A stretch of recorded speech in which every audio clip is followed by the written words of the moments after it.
আজি আমাৰ এই ভিডিঅ'টিৰ বিষয়বস্তু হৈছে অসমীয়া ব্যাকৰণৰ এটা গুৰুত্বপূৰ্ণ ভাগ সমাস। আজি প্ৰথম প্ৰশ্নটো হৈছে সমাস কাক বোলে উদাহৰণ দি বুজাই লিখা। দুটা বা তাতোধিক পৰস্পৰ সংগতি থকা পদ একত্ৰিত হৈ বিশেষ অৰ্থযুক্ত একোটা পদ গঠন হোৱা প্ৰক্ৰিয়াটোকে সমাস বোলে। উদাহৰণস্বৰূপে উপবন, বনৰ সমীপ, ই হৈছে অব্যয়ীভাৱ সমাস। তেনেদৰে নৱৰত্ন, নৰত্নৰ সমাহাৰ, ই হৈছে দ্বিগু সমাস। সমাস কেই প্ৰকাৰৰ আৰু কি কি? অসমীয়া ভাষাত সমাস প্ৰধানকৈ 6 প্ৰকাৰৰ। সেইকেইটা হৈছে ক দ্বন্দ্ব সমাস, খ তৎপুৰুষ সমাস, গ কৰ্মধাৰয় সমাস, খ বহুব্ৰীহি সমাস, ঙ দ্বিগু সমাস আৰু অব্যয়ীভাৱ সমাস।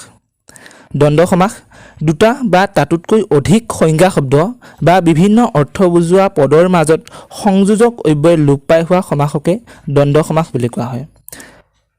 ইয়াত সংজ্ঞা শব্দবোৰ সংযোজক অব্যয় আৰু দ্বাৰা লগ লাগি থাকে। তৎপুৰুষ সমাস যি সমাসত দুটা ব্যস্ত পদৰ প্ৰথম পদটো প্ৰথম বিভক্তিৰ বাহিৰে আন বিভক্তিত থাকে আৰু এই বিভক্তি লোপ হৈ সমাস হয়, তাকে তৎপুৰুষ সমাস বোলে। যেনে চোৰক ধৰা, চোৰ ধৰা ইত্যাদি। তৎপুৰুষ সমাস 6 প্ৰকাৰৰ: দ্বিতীয়া, তৃতীয়া, চতুৰ্থী, পঞ্চমী, ষষ্ঠী আৰু সপ্তমী তৎপুৰুষ সমাস। কৰ্মধাৰয় সমাস যি সমাসত ব্যস্ত পদবোৰ বিশেষ্য আৰু বিশেষণ পদ হিচাপে লগ লগোৱা হয়, তাকে কৰ্মধাৰয় সমাস বুলি কোৱা হয়।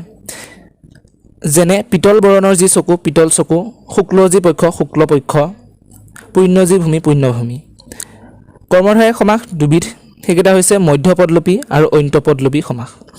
দ্বিগু সমাস দুই বা তাতোকৈ অধিক সংখ্যাবাচক শব্দৰ লগত অন্য শব্দ লগ হৈ সমাহাৰ বুজালে যি সমাস হয়, তাকেই দ্বিগু সমাস বুলি কোৱা হয়। যেনে সাত বিহুৰ সমাহাৰ, সাত বিহু, নৰত্নৰ সমাহাৰ, নৱৰত্ন আদি। বহুব্ৰীহি সমাস যি সমাসত সমস্ত পদে ব্যস্ত পদবিলাকৰ ব্যুৎপত্তিগত অৰ্থ নুবুজাই আন কোনো বিশেষ অৰ্থহে বুজায়, তাকেই বহুব্ৰীহি সমাস বুলি কোৱা হয়। যেনে পদ্ম আছে নাভিত যাৰ, পদ্মনাভ। হত হৈছে ভাগ্য যাৰ, হতভাগ্য। বাঘে খাইছে যাক, বাঘে খোৱা ইত্যাদি। বহুব্ৰীহি সমাস 3 প্ৰকাৰৰ: কৰ্মধাৰয় বহুব্ৰীহি বা সমানাধিকৰণ বহুব্ৰীহি, ব্যাধিকৰণ বহুব্ৰীহি বা তৎপুৰুষ বহুব্ৰীহি আৰু ব্যতিহাৰ বহুব্ৰীহি।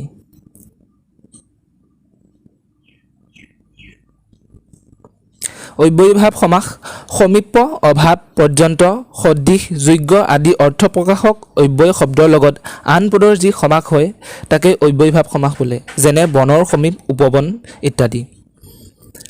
এতিয়া পাৰ হৈ যোৱা বছৰসমূহৰ হাইস্কুল শিক্ষান্ত পৰীক্ষাত যিসমূহ সমাস সম্পৰ্কীয় প্ৰশ্ন আহিছে তাৰ উত্তৰসমূহ দিয়া হ'ব। গতিকে তোমালোকে ভিডিঅ'টো প'জ কৰি অথবা স্ক্ৰীনশ্বট মাৰি লিখি ল'ব পাৰা।